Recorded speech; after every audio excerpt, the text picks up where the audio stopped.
that is a one-to-one communication you are doing.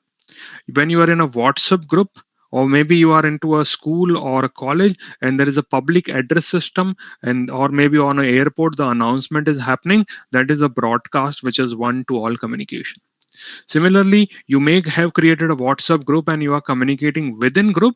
That is a multicast. So only few people are participating, though there are many, but it is just a one to many communication, which is called multicast. And then any cast, which is called one to nearest. The simplest example I could give for you is, let's say I want to withdraw some money. Right now, I may have an ATM which is 4 kilometers, another ATM which is 1 kilometer, another ATM which is at 10 kilometer. Now, I will probably not be driving 10 kilometer to just withdraw some money or do a ATM transaction. What I would do, I would prefer to whoever is nearest to me. So if I'm in this place, this one is nearest and I will go to that. Same in the picture, if you see, I am requester. I want to talk to someone in green, and whoever green is nearby, I would talk to that person. That is called any caste communication. What happens here? Requests are routed to the nearest member of any caste group. So nearby person would be responding to you. You don't have to figure out yourself. You just send a request and the network devices behind the scene will figure out who is the nearby location and will be redirected you to there. Like when you go to Google Map and you say restaurant nearby, it will show you restaurants which are nearby to you. You do not have to check every restaurant, but whatever is available, you may go to that first restaurant if the need be. So that is what any caste communication is. Okay. Now, all right. So that basic concept is clear. Now let's keep moving forward and understand multi-region application without global accelerator. What is a multi-region application? Multi-region application is, I would host one application here, same application I would host somewhere, maybe here. Maybe I would host same application here. Maybe I would host same application here. Why I'm doing it? Maybe I want to serve my customers from nearby location into that service, right? Or maybe I'm looking for a highly resilient architecture. I want to ensure that in case something is wrong in Northern Virginia, my user won't get affected and they would still be able to get their application data from the other location. And that's why we may host a multi-region application. So you host a multi-region application. Let's say it is in US East 1, you would get one IP address on that. Let's say it is 2222. You host the same application in Ireland, EU West 1, and obviously the IP address this time would be different. Let's say it is 3333, and the same application you hosted into AP South 1, which is 4444. Right. So what is happening now that I got three IP addresses. Now, what you do in any DNS service, you will go and in DNS service you will say myapp.com is having three IP addresses: 2222, 3333, and 4444. You will make this entry into a DNS service. DNS service will find out who is requesting, and whoever is nearby that location would be directed to them.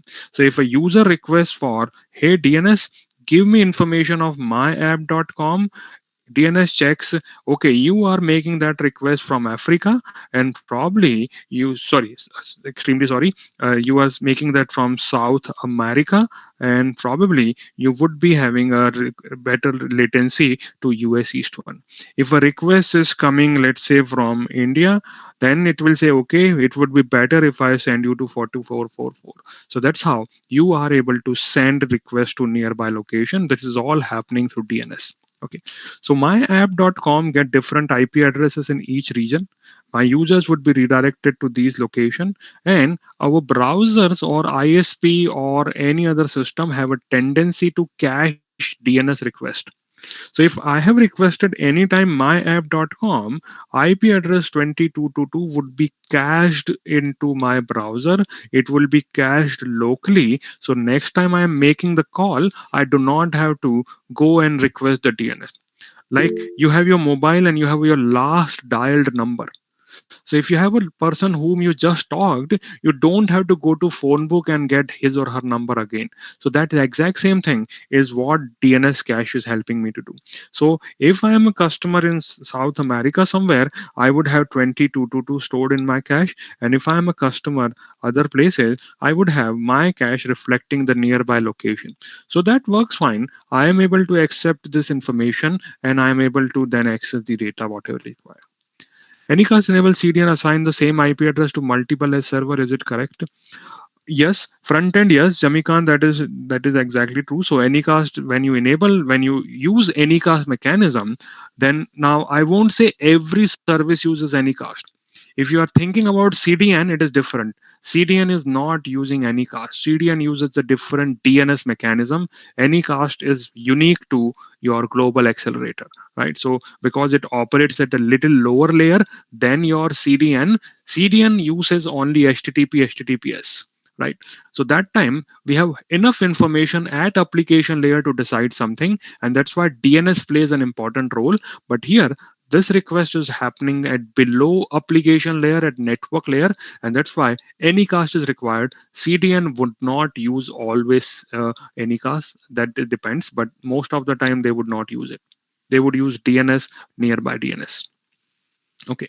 Now, coming here, what happens if my application is working fine, everyone is happy, and due to some problem, a region fails? So let's say there was an issue and myapp.com in US East 1 is not available anymore. So it has failed.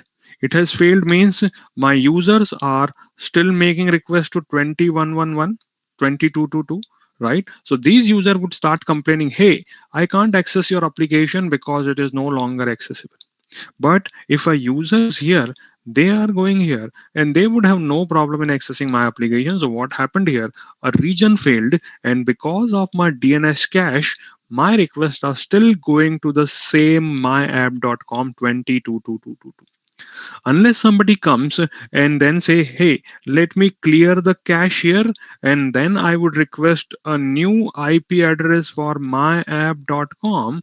This time what happens, DNS server knows through health check that this is down. If a new request comes to me, I would forward them to 3333.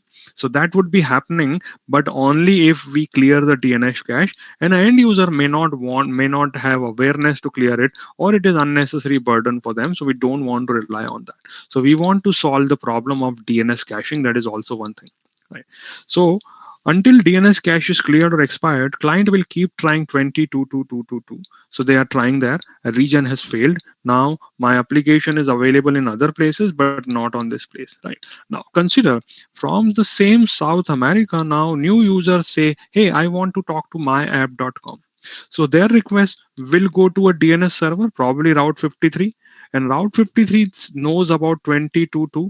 He wanted to send them there because it was nearby, but he has a health check done, and health check says this application is unhealthy in this location.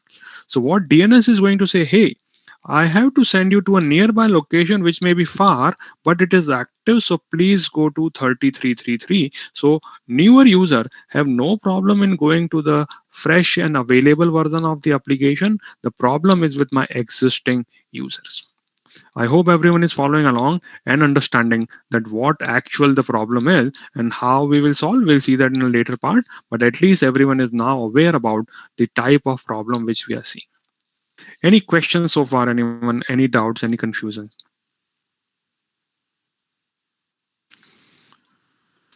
Okay, let's keep moving forward. Now, let's say we now implemented Global Accelerator. So what happens, my app.com, wherever I would deploy, it would be getting the same IP address. So I deployed it into three places. I deployed it into US East 1, EU West 1, and AP South 1. But the IP address I got is 5.5.5.5. So there is no difference. Whatever I am caching, it is always 5.5.5. So whoever my users are, they won't directly come to my app. What they would be sending their request to the nearby edge location. This nearby edge location is responding with this IP address. It is saying, hey, I can take you to 5.5, come to me. It's like a anchor point to my application, and all these regions are connected on global network as we see here. So US East 1, my app in EU West, AP South 1, they are all on global network, but the location is sending their request to nearby. So user from Asia will go to AP South 1, user from Europe will go to EU West 1, and that's how your request is being sent to nearby location. I hope this thing is clear. So that is a good thing. Now, what I have in my cache now, anywhere the cache would have the same value, it would be 5.5.5.5. Right? So that is the cache. Now, what happens if something fails? So let's consider some scenario. Two scenarios we would consider. We will consider a scenario when edge location itself fails. That is one situation. Another situation could be that the region itself fails. So we'll see that too. So let's first consider what happens if a edge location fails, how I can still forward traffic, and we'll see that into action into the demo part. Right. So edge failure scenario, let's consider edge location in South America fails. Okay. So my users who were sending their request, they are no longer accepting that location is no longer accepting their request. So these users are not seeing anything at all in their environment. Okay. Now, as it is an anycast address, what would happen? Health checks are being performed, and it will know that this edge location is wrong or not working. Its request will be forwarded to nearby location without changing IP address. No need to clear cache. Cache still says 5.5.5, but now 5.5 automatically is saying I'm not healthy, and that's why my network layer would route my request to the nearby edge location. So this time edge location in US was near to South America, and now I am able to get my application data from there. So edge fails, I have no problem at all. I can still access it without impacting anything on my users. All right. So that is the edge failure scenario which we are mitigating using this. What happens if region failure happens? Yes, it can happen. Consider region failed. Now, when I'm saying region fails, it could be the whole region going down, or maybe only your application going down. It could be anything, right? So I am not having my application available at that region. Whatever could be the problem could be a region failure or could be my application failure. And now my users are still making call to 5.5.5.5. So what happens now? Now, as there is a health check configured, what my global accelerator will find out, it will find out that US East 1 is down. So let me not forward request of anyone to US East 1. So these requests we were forwarding to US East 1, they will be forwarded to nearby location. In this case, it could be EU West 1. That's where we are forwarding our request. Right. So hopefully this thing is clear that how we are going to deploy this particular application. Right. We would use two regions and then we will be hosting this the application into two regions. Now, what I'm going to do now, I am going to host a EC2 machine in two location. I would host one EC2 instance into Mumbai, and I would be hosting one EC2 instance into Northern Virginia or somewhere wherever I like it. So one EC2 instance will be there. For simplicity, we will be just running a simple web application on that. We will just make them a web server here, and it will be a web server here, and then we will front end of this global accelerator. So what I'm going to do now, I'm going to log into my AWS console, and I would start looking to create a specific AWS EC2 instance. So if you are going to follow along, I would request that you please sign into AWS console, and then I will guide you what needs to be done. Right. Confirm to me in chat once you are into console. I would and go to EC2, and then I'll show you what I have to do there. So I'm here. I have logged into AWS console and I am on to Northern Virginia region. I would change it to nearby region wherever you want to keep it. I'm keeping it to Mumbai, and in Mumbai I would be going to Amazon EC2 as a service, and in that I want to deploy a EC2 machine. So I'm going to Amazon EC2 here. So this is my Amazon EC2 console. I'm hoping everyone knows how to launch Amazon EC2. It's a very easy, not a complicated stuff. Even if you do not know, just follow what I'm doing and you should be able to get your EC2 instance up and running in few minutes. Okay, if you are doing it on a AWS account, make sure you are aware that there may be little cost on this. EC2 may be free, but when you will use Global Accelerator, maybe few amount of money would be there. It is not huge. If you delete it within 1 hour, maybe it is $1 or $2 only. But just be aware that you are not just using free tier services. Your EC2 could be free tier, but your Global Accelerator doesn't have a free tier, and that's why there may be little charge coming to your AWS account. Okay, so I'm here and now I'm saying I want to launch an instance. Okay, let's launch an instance. I am in Mumbai, so I would just call it Mumbai Web. This is my web server. I am selecting Amazon Linux. If you are following along, make sure you use Amazon Linux too, not 2023, because it has some difference in the metadata. I want to leverage instance metadata, so I am using Amazon Linux 2 here as my operating system. T2 Micro is a good enough machine, good to get started. I do not need to log in, so I could say proceed without key pair. I do not need to have any SSH access on this machine. I am going to put it into default VPC. Default VPC has IP address already available for public usage. So I'm using this auto assign public IP is also there. Now I would also be selecting allow HTTP traffic from internet. So it would be opening up the security group for port number 80. So I could access this machine over a browser. Right. So that's what I'm doing. I'm launching an EC2, and on that EC2, I'm going to run a small web page, and for that, I would be going down to user data section. What I'm going to do in user data section, I am going to push this script. It's a very simple script if you look at it. What we are trying to do here in this script, we are saying, hey, first update yourself, then install HTTPD service, right? And then start it, and then keep it running. And in the directory which is www var www.html, go ahead and create a file whose name is index.html.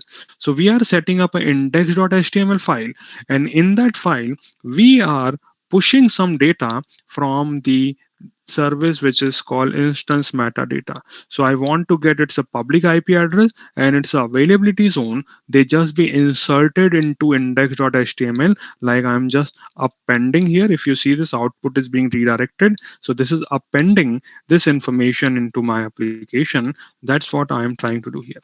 So I'll put this information into chat in case somebody wants to try it out.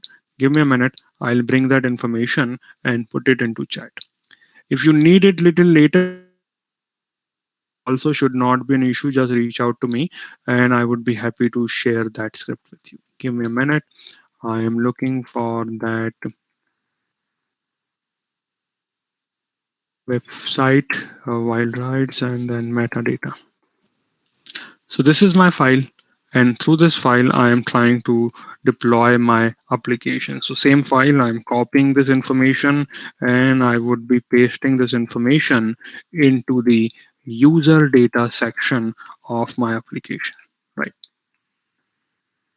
So once this is ready, I would say launch instance. What would happen now? EC2 instance would be launched with the security group allowing port number 80, and on that, I would have a simple web application running. So what I did, I have hosted it into Mumbai region. Let me note it down so that we could then clearly check it. So I have launched it into Mumbai, which is your AP South 1.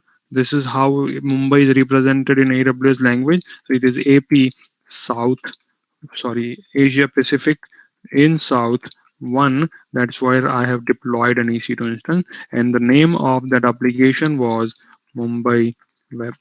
Done. This instance is getting ready. Before you move forward, I would request that you check whether it is running properly or not. Is it responding with the public IP address or not? If you make mistake, then probably fix it and then move forward. But otherwise, it should be okay. Like if I come here, I can see it is running. It is in initializing state, but hopefully by this time, its a web service should have been started. So let me first check its IP address here. And if everything is fine, it should come up Let's give it few more seconds. Maybe the HTTPD service is still responding in a minute. So we will give it a time, and then we could see that my web page is ready, and it is telling me that IP address on this machine is 13233, and it is responding from AP South 1B. That is what the information I have captured here. So AP South 1B, and this is the IP address I have. This is coming because of the user data script we have created. Right. So we deployed one EC2 instance in AP South 1, and for sake of creating a multi-region architecture, let me deploy similar instance into Northern Virginia too. So I'm going into Northern Virginia region, going not physically by selecting here into the console.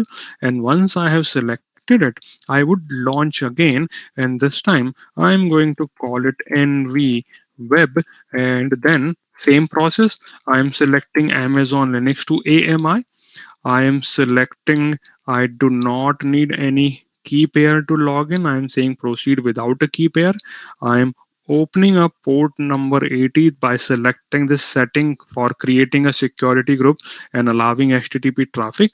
And then in the advanced detail, the same information of user data I am going to push, which will give me a web page which will display its internal information. So I copied it, and then I have pasted it, and afterwards I'm happy. I would say launch instance. So this second instance is getting ready, though they would display different web page, but we are understanding here, or we are thinking that they are the same application. Only to make little differentiation, I am using IP addresses which is different. But if it was a traditional application, your end user would not see any difference at all on that. So if you look here, my application instance 2 is getting ready. This is in Northern Virginia. Its IP address is, sorry, coming out to be something else. So this is its IP address. Let's note down this information into our text file so that we could cross check it later. Next, I launched into Northern Virginia, and this one is having this IP address. Let's see which availability zone it is launched in. So this one is launched into a specific availability zone. Let's go ahead and check that. So here is my information, and here I could see it is in US East 1A.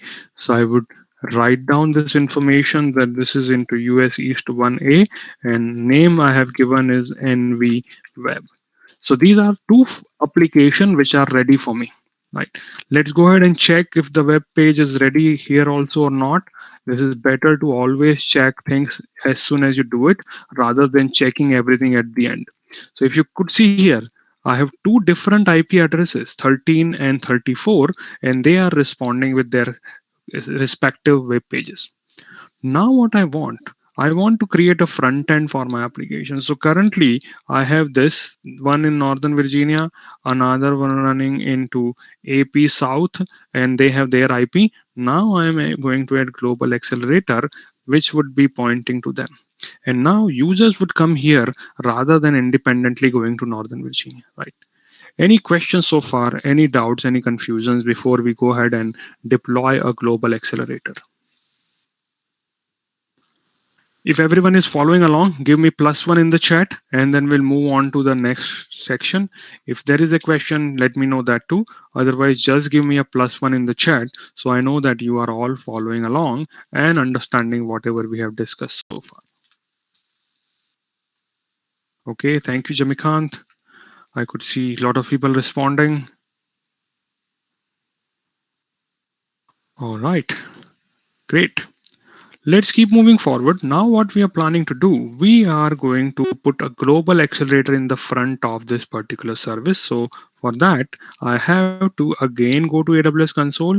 To save confusion, I am closing all the windows I have was running, and now I am going to global accelerator service. So I am selecting global accelerator. This service is not a region bound service, right? It works across globe, and that's why it is shown here as global. It is not confined to one specific region, so I do not see access here, right? So I see just the global accelerator, and what I create here is called an accelerator. So what I'm going to do now, I am going to create an accelerator, right? If you are following along and your instances are taking time, let me know. I would be happy to wait for a while. Otherwise, we should be able to move forward. Right.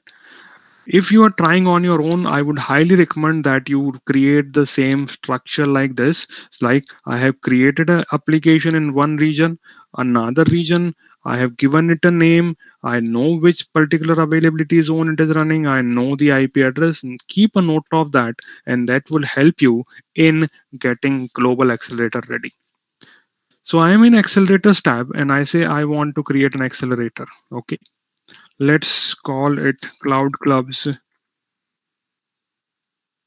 Accelerator. So this is what I am deploying. Now I am using a standard accelerator. There are more options available, but we will keep it simple for this discussion. So I am deploying a standard accelerator here. I would be using IPv4 if I wanted to use dual stack, which will have IPv4 and IPv6. I could do that, but I'm keeping it IPv4 only. And then I say next. It's a wizard driven. In 2 minutes, you should be able to get your accelerator ready. Should not be complicated one. Probably I do not need to use underscore, but I could use hyphen here to get started. So Cloud Clubs Accelerator, that's what we are deploying. Now, this is a component who is listening to the requests which are coming in. So that we have to create something called a listener. Let me draw that thing so that you could let me show it on PowerPoint. So what we are doing, we are deploying in US East 1. That is my endpoint group. I'll explain that in a minute. What I'm doing, I'm creating a global accelerator and I'm associating a listener with it. And that listener is listening on port 80. That is the important aspect. So what I'm going to do now, here I say, hey, I want to listen to port number 80. Obviously, depending on your application, it could be a different port. And here you select which protocol you want to use. I want to access eventually HTTP request, and that comes over through TCP protocol. So I am selecting TCP for that. One accelerator can have multiple listeners on that. Right now, I am keeping only one listener here, which is port number 80. So only one listener is there, which is port number 80. So that is good enough. Now, see this thing. There are two components we have to add later, which is endpoint group and endpoints. I'll explain them. Right. So I selected port number 80 and I go ahead and say click next. Now it is asking me to select something called endpoint group. Let me draw that thing to you. So what is an endpoint group? The region where we want to send our request to. So what I want, I want to send my request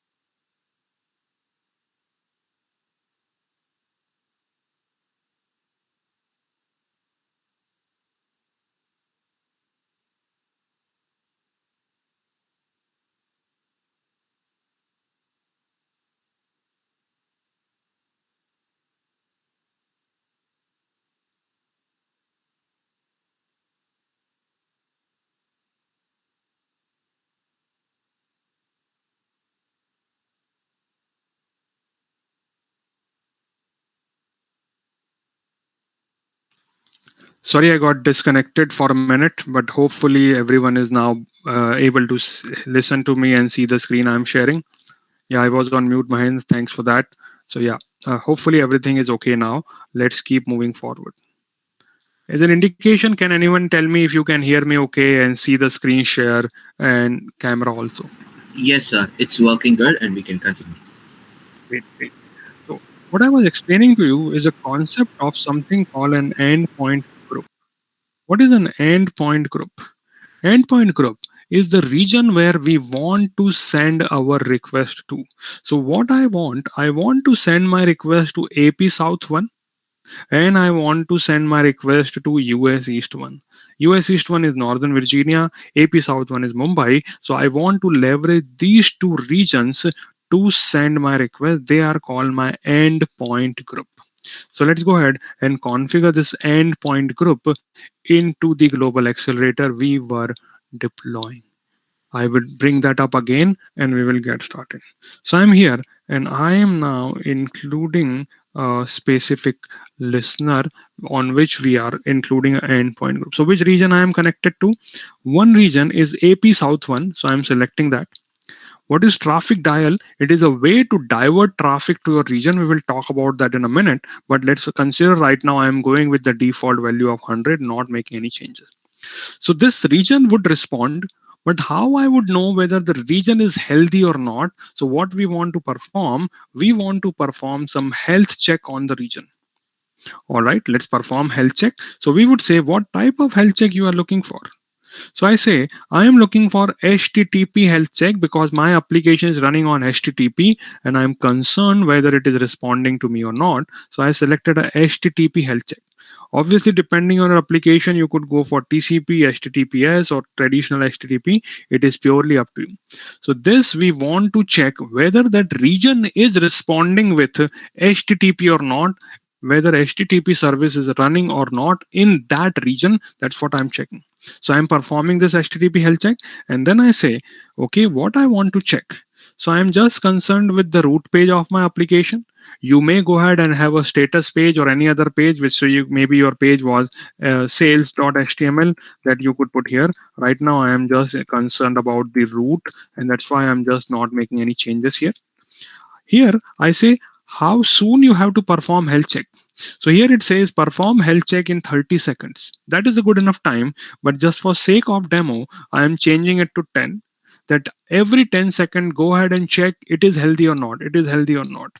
Now it says if I'm not getting respond in 10 seconds, should I declare it unhealthy or should I wait for few more health check? So threshold is 3, which means in this setting it would check first health check failed, 10-second gone. Second health check failed, 10-second gone. Third health check failed, 10-second gone. And after that, it would call that it is unhealthy. For demo purpose, I am just making it 1 here. In your real life, it will be driven by your application architecture and how soon you want your users to be redirected. Here for demo, I am selecting the lowest possible number of 10 second and only one health count.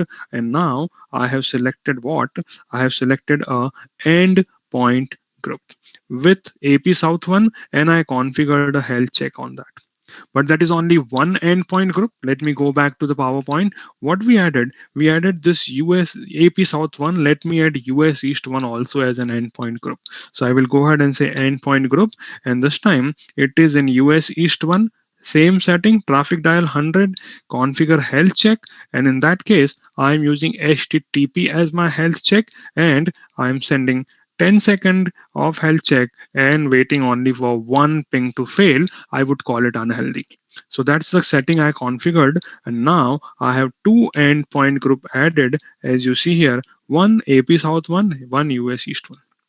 So now Global Accelerator will forward request to these destination. But who is going to respond in that destination? That is what we call endpoints.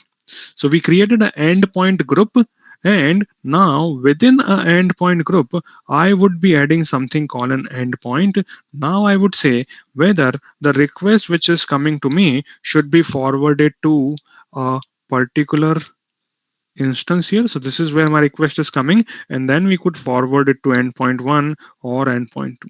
Because what you may do, that your application is running behind ELB1 and ELB2 also. You have an instance with 4 CPU and you have an instance with 16 CPU running behind the scene. So your endpoint can be load balancer, can be EC2, and they can be different in each region also. Each endpoint group should not be a problem. I'll show that into console and it would be easy for you to relate to. So let's go back to the console section. Now, here I'm saying in AP South 1, who is going to respond? So I'm saying who is going to respond? It is going to be either a ALB or a load balancer network or EC2 or an elastic IP address. So I say, hey, this time it is my EC2 instance. And who is going to respond? If you remember, Mumbai Web is the name we have given, and this is the IP address in this VPC. I'm selecting it. And here is a concept called wait. So we have two concepts. One is called wait and another is called traffic dial. I'll explain that.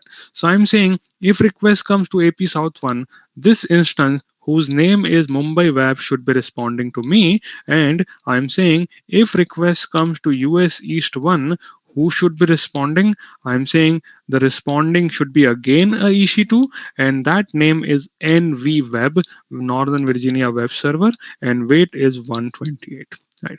If you look here, within Northern Virginia itself, I could add another endpoint, and that could be another EC2 instance or IP or whatever. Doesn't have any problem at all. So it's a very flexible. My architecture right now has a simple architecture. Let me draw that to you. So I am having a global accelerator, and that global accelerator is sending request to Northern Virginia.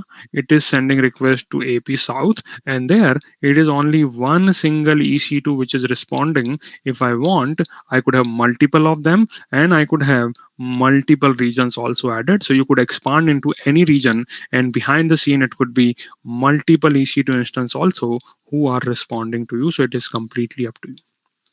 Right. So I hope this thing is clear and you have a better idea on how this is working. Let's keep moving forward. And now I would click on Create Accelerator. So to summarize, we launched two EC2 instances. Let me click on Create Accelerator.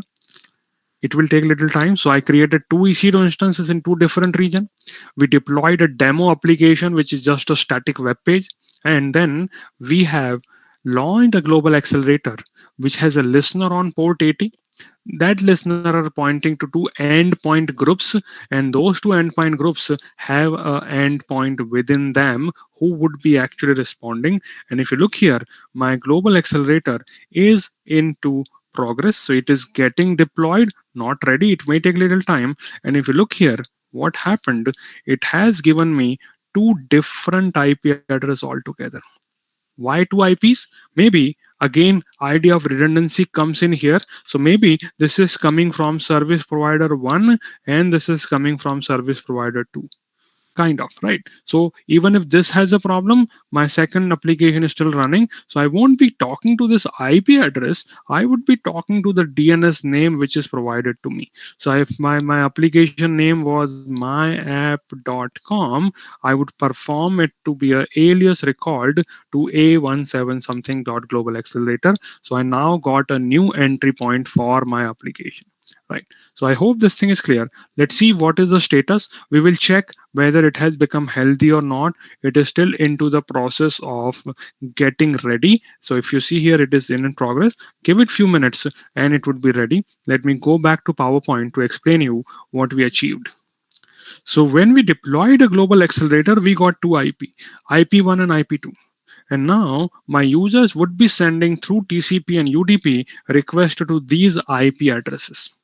Once my request comes to this IP address, Global Accelerator would forward them to the corresponding region. Now, if my users are coming from US, then it makes sense to forward their request to US. If my users are coming from Asia somewhere, then it would make sense to forward their request to Asia. So that would be decided by the global accelerator where the user is coming from, and let me forward them to the nearby location. Right. Done. Now, what if I got this region under maintenance? Let's consider that. I am performing some maintenance on this region, right? So my application won't be available at all. So if I'm getting 100 requests for US, what was happening? All 100 requests were being sent to US, right? Dial, I am doing a maintenance. Let me set its value to 10%. In maintenance cycle, I cannot handle more than 10% of the traffic. So global accelerator says fine, whatever request is destined for you, it is expected to come to you. But as you have put a traffic dial of 10%, I will send 10 to you and I will forward the remaining 90 to this. This was already receiving, let's say, 200 requests from Asia. So it is receiving those 200, and 90 from other region is also being forwarded because this region has set its traffic dial to 10%. If region is completely not available, then you could say traffic dial 0%. That means I am not serving any traffic, though I have application, but it is currently going under maintenance. So whatever request comes in, please forward all of them, even though it is from US, but we are not serving things here. You should all be forwarded here. So that is the first setting we have, which is called traffic dial. So to explain it again, Concept is, if 100 requests are destined for US, how many of them I have to fulfill? I am saying 100%. Whoever is coming to US, they should be served from US. If I say to 50% here, which means out of 100 requests we will serve only 50, and 50 will be redirected to other region. Now load on this region would be higher. It may already be serving its services, and it is now serving other regions data also, right? So I hope this thing is clear, that what is the first setting which we call traffic dial. Apart from traffic dial, there was one more setting which was called wait. Not WAIT, wait. Let's consider that this instance here is having 4 CPU, and this instance has 16 CPU. They both can receive traffic, right? But obviously, if an instance is smaller in capacity, I would like less number of requests to go to it. If it is a higher in capacity, I would want more instance requests to go to that. So if I'm receiving 100 requests, I could say, hey, I would send you 25 only to you, and remaining 75 I will be sending to you. If I am getting 200 requests, I will forward to you 50, and to you I will forward 150. So what I'm doing here, I am doing a weight, and that weight says either it could be 50-50, means we would equally handle the request which is coming up, or I could say I would have weight of 64 and 192, which is 25% and 175%. So that's what we are seeing here. Right. So I hope this thing is clear, that how we are ensuring that my requests are being fulfilled by different destination, though within the same region as we have selected. So what happens now, that if I go further into global accelerator here, probably I should Yeah, be seeing health checks. Any questions? Any doubts? Anyone? yeah. Is this session is recorded? I have no clue, Ahmed. So I would request you to check in the chat, and then somebody who on the organizer side would respond to you. Thank you. Okay, so Majestic has a question. Ashish, just like Route 53, we are sharing the weight there. In a way, yes, but Route 53 forwards within the region and then it can't do anything, right? So in Route 53, what you could do, Route 53 could say, hey, I have Route 53 and I have configured here, let's say, weighted round robin. So this can say 25% weight given to Northern Virginia, 75% weight given to AP South 1. So we could go ahead and then do this by Route 53. But Route 53 cannot further say out of this 25, 50 here and 50 here. That was not possible. So there it was a one level of distribution. Here, if you see, there is a one level of distribution happening here and another level of distribution happening here. So that is different from Route 53. Right. And Route 53, it's just resolving the DNS name. You get the point. So if I'm looking for a site abc.com, it would just tell me that I have 100 requests coming for ABC, 25 I will be giving you 2.1.1 as IP address, 75 I will be giving you 2.2.2. Now, how you forward traffic, that is completely different from the DNS perspective. DNS is just resolving the name. Here, it is the actual traffic which is flowing. I hope that answers your question, Maknoor. Yeah. Okay. Hopefully this thing is clear. And now what we are seeing, that we have options for traffic dial and wait, and hopefully by this time my global accelerator would be into healthy state. So if you see here, this is my accelerator. It got two IP addresses provided by Amazon address pool. It is deployed. There is a DNS name which has been given to me, and if I look here, I have AP South one and US East one, all of them are healthy. I am having a listener and I have two endpoint groups who are responding to me. And here uh, we are able to see the details associated with it, right? So my EC2 instance is healthy, no problem at all on that. Another EC2 instance is also healthy, so I could go back and check those details here. Should not be an issue. So I go back to my accelerator, and now if I'm opening up this location, so this is now my front end. So what I do now, I go here and say, hey, I want to access this application. And let me put this into the chat too. So if you are trying right now, open this app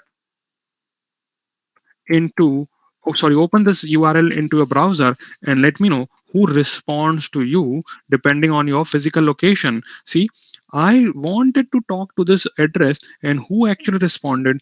US East 1A responded to me because I am near to US East. Right. If you are accessing it from, like Mahendra is going to AP South 1B, that makes sense. Why? Because probably you are accessing it from India, and that's why it is forwarding your request to AP South 1B. Right. We could check it again. We could use a service called GeoPicker. This is again a free service available. You could use this to check how your website is being rendered in different location. So I would go ahead here and put that global accelerator domain here and say go, and it would check from different locations of the world and tell me that who is responding. Right. So it is checking, and maybe it was an invalid URL. Let me try again. Not sure what could be wrong. Let me do notepad paste, copy paste. So this is my URL. Yeah, there was a white space there. So let me try this again, and hopefully it should be now going to different location and going and responding there. So it's for Jamikant, it is AP South 1. Probably you are into US. We'll do a testing in a minute. We will see. We will make that application respond from Virginia in a minute. Now, if you could see, now we have requests. So if somebody is accessing my application from Brazil, they would be going to US East 1. And if somebody is accessing it from Australia or Ireland or California, we would be able to see where they go. Like Singapore, probably they would be going to AP South 1B. So it depends, right? But hopefully this thing is clear. Now, my application is responding. Let's see this one. So here I am in Australia, and Australia is responded by AP South 1B. That makes sense. This is nearby rather than US. And maybe in Singapore, again, AP South 1B is responding. And I did not had to do anything for that. I just had one DNS name, and it is automatically getting translated. Right. Now, what happens if there is a region failure? Now, it could be a region failure or it could be just your application failure. So, what I'm going to do, I'm going to simulate a application failure by terminating the EC2 instance. We are trying to mimic that if a region fails, what would be happening to my application. So, I go to my instances which are running. This was the instance which was responding. This is Northern Virginia. Let me terminate this from Mumbai, and then you should all be redirected in a while to your Northern Virginia instance. So remember which region you were connecting to, what was the availability zone and IP. And now I say, hey, Mumbai, whatever happened, you are no longer servicing requests. So let's say it got terminated, or maybe we disabled it, maybe we are putting a maintenance on it, whatever it is. So this instance is going to shut down, termination. What is going to happen now? If you remember, we configured health check on our global accelerator. So currently it says all healthy. It may take 10-20 seconds to understand, hey, something has gone wrong and I'm not having all healthy target. So maybe in 10-20 seconds, this should be able to say, not everything is healthy. Let me refresh, and hopefully it should be able to pick up that there seems something wrong happening here. So it is by default is 1 minute interval. But if you are trying to access your application, let me know who is responding to you now. For me, it will not make a difference because I was already going to US East 1. That maybe instance is down. Yeah, that makes sense. So it will be down for a minute. Now, if I go back to Global Accelerator, it may say that whether it is healthy or not. If you see here, it says one unhealthy endpoint. Who is unhealthy? If you look here, I should be able to go to AP South 1 and it says, hey, this one is unhealthy. So yes, it is unhealthy, but if you just go to browser again and refresh your page, let me know who responds to you. Who is going to respond to you in this case? I am sending the URL again in the chat. People who were accessing it before, they should all be now automatically being responded by US East 1 as an instance. Yeah, exactly, Mahendra. So what happened here? You did not do any changes. Your DNS was not cleared, but Global Accelerator picked it up that there seems to be a problem into AP South 1B. Let me redirect you to US East 1A, and that's how your application is running from there. Right. End user did not see any difference. End user is still accessing the same URL, same IP addresses, same caching, and I am able to provide a faster response to them and a highly available response to them. Right. Anyone else got AP South 1 as a response? Nothing, right? Everything is coming from AP US East 1. Exactly. That should be the way. What if GA doesn't have any healthy endpoint to route traffic? You tell me, Jamikant, what should happen? If it is not healthy, it will give you 404 error. It will give you 503 error. So if it is not healthy endpoint also, it cannot generate traffic for you, right? So if it is unhealthy, it will be just sending that, hey, no, nothing found, 404 error, 503 error, whatever is the error, it would be happening on that. Right. This is happening from a cache as an in routing the endpoint. See, cache is just saying what is happening here, Mahendra, that your cache, let me explain to draw that onto whiteboard. Blackboard actually. So what I'm seeing here, that this is my local computer. This is your laptop. Laptop has a cache which has myapp.com, and let's say its IP address was 1.1.1.1. This is in cache. Previously, this endpoint was being responded by your edge location nearby. So let's say this is in Mumbai edge location was responding. So Mumbai edge location got a request for 1.1.1.1, right? And then it reached out to the AP South 1 instance and then responded you back, right? Now, this Mumbai instance or this here, this service running is your global accelerator, right? So this is the global accelerator running here. Now, this global accelerator also knows about another endpoint which is into Northern Virginia, right? Currently, it is healthy. This one is also healthy. So if request is coming from Asia somewhere, I have to forward it to Mumbai. So what is happening in this particular case? As soon as the request comes, it will say, hey, where you are coming from? Nearby Asia, Mumbai. So let me forward you there. Now, what happened that as soon as this worked good, no problem at all. But if my AP South 1 is down, then you are still talking to this edge, but edge says, hey, that is unhealthy, so let me not forward you there and let me forward you to the healthy instance in Northern Virginia. And that's how your requests are being forwarded, right? So I hope this thing is clear and you get a better idea on how a global accelerator is helping you with that. Okay, I can see somebody has raised a hand. I would request if you could put that into chat, it would be easy for everyone. Okay, any questions so far, any doubts, any confusions which is not clear?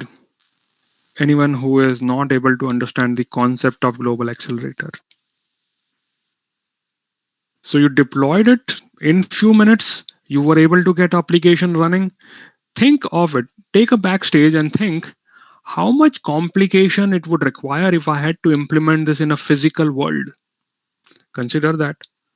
How much networking, how many health check, how the caching would work, how we would respond to it. And here, within 10-15 minutes, we were able to get everything from there. Right. So that's all we are trying to achieve from a global accelerator. Okay. GA and CloudFront use edge location as well cache.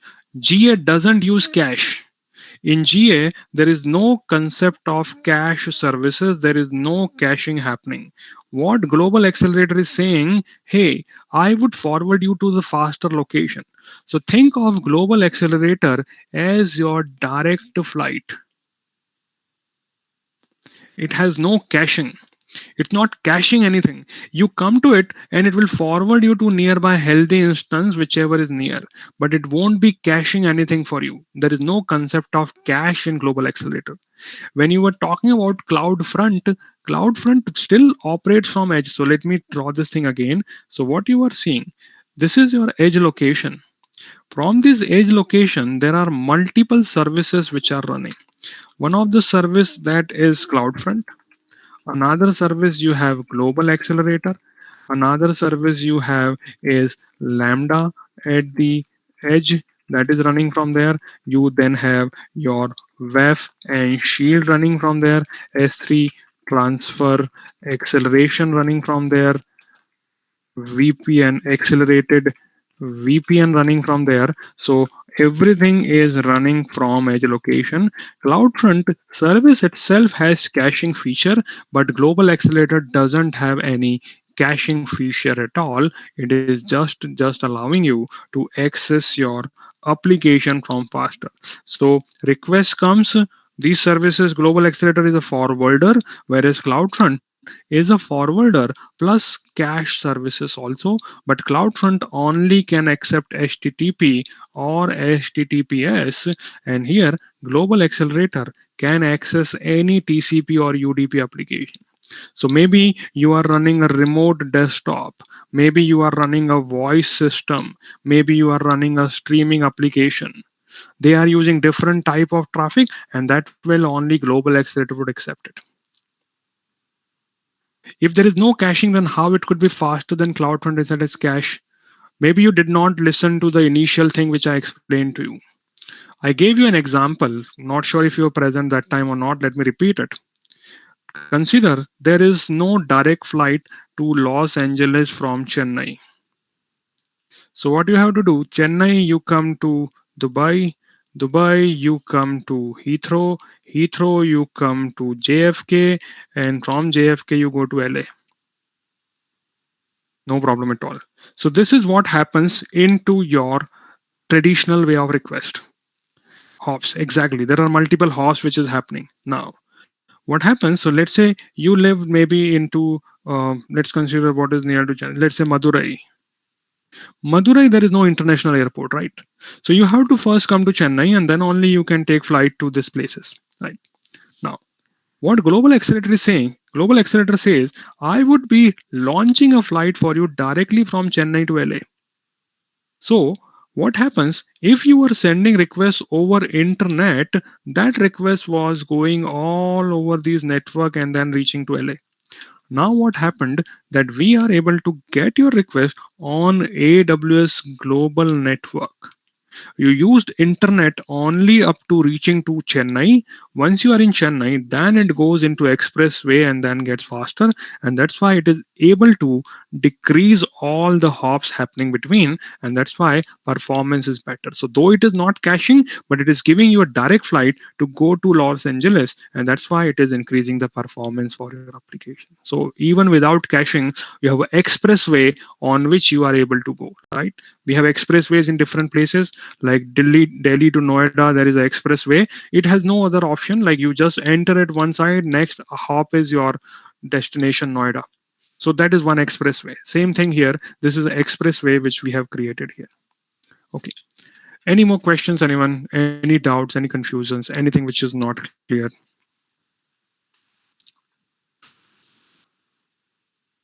All right. So I hope everyone has enjoyed and everything has learned something new and was able to understand the basic concept and why we would use it and how we would configure what are the use cases we are trying to solve on that. Can we configure two different with any IP? Yes, we did that, right? We had two servers which are two different IP addresses. This server had a different IP address into Mumbai, another server had a different IP address. Obviously, if there are two servers, they would have different IP address. They cannot have same IP at all. So whatever is behind the scene doesn't matter. Your front end will become one. Behind the scene you have 10, 15, 100 IPs. No problem at all on that. So yes, it is possible. You cannot have same IP on two servers. That is not possible. You may have two server being represented by one IP. That is possible. So what Global Accelerator is doing, if I draw, this is one region, this is another region, this is one EC2, another EC2 running here. Global Accelerator is giving me one entry point and then forwarding request to behind the scene. So obviously this is IP1 here, there is a IP2, but then we got a IP3 which we are connecting to. So that's what is happening behind the scene. Same IP is not there. It is forwarding mechanism. Two server cannot have the same IP. That is not possible technically. Okay. Any more questions, any doubts, any confusions, anything which is not clear?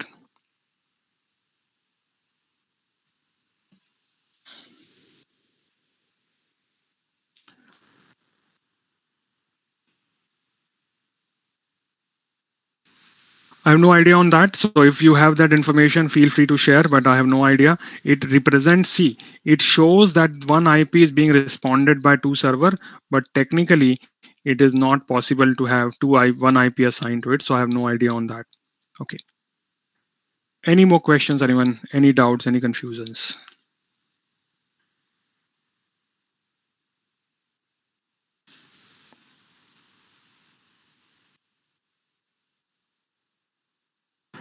Participants, the thing is open. You can also unmute yourself and ask questions to Ashish sir. So it is.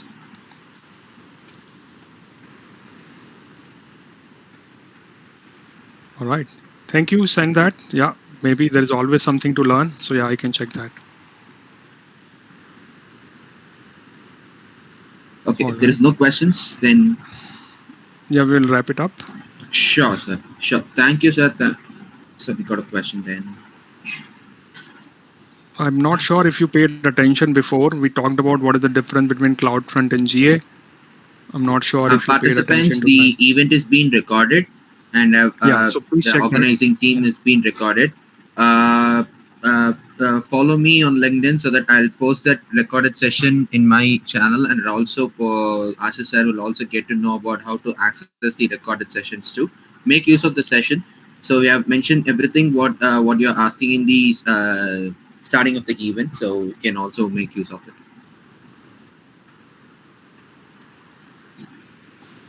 Okay, thank you. All right. Any more questions? Any doubts? Any confusions? Anyone?